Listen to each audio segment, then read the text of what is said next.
আজকে রান্না করব পোস্ত দিয়ে ডিম ভাপা। তার জন্য ডিমটা সিদ্ধ বসিয়ে দিচ্ছি। পোস্ত দিয়ে ডিম ভাপা করার জন্য ডিমগুলো সিদ্ধ করেছিলাম, এগুলো এখন ভেজে নেব। খালি কড়াইতে তেল দিয়ে লবণ দেব, হলুদ দেব,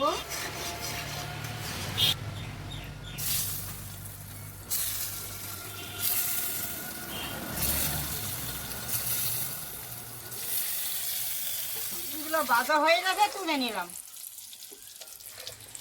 ডিমগুলো ভাজার পরে কড়াইতে তেল বেশি ছিল, ওই তেলের মধ্যে পেঁয়াজ দিয়ে ভালো করে লাল লাল করে ভেজে নেব। ডিম পোস্ত করার জন্য আগে থেকে এটার মধ্যে পোস্ত পেস্ট করে রেখেছিলাম, এখন এটার মধ্যে দিয়ে দেব। মশলাটা রেডি করে নিচ্ছি।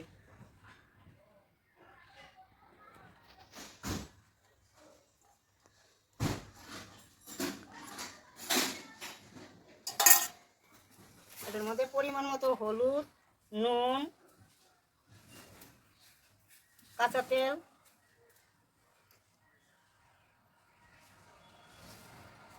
দিয়ে দিলাম। আর মিক্সার মেশিনে যে কিছু পোস্ত বেঁচে ছিল, এটা ধুয়ে এটার মধ্যে দিয়ে দিলাম। এখন উপরে কাঁচা লঙ্কা দিয়ে দিলাম শুধু চিড়ে।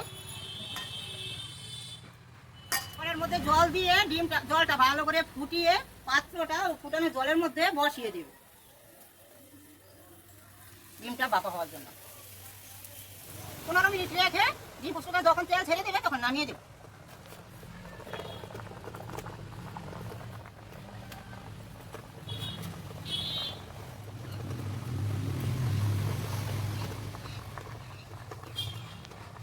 দেখো আমাদের ডিম ভাপা রেডি হয়ে গেছে, এখন নামিয়ে দেব।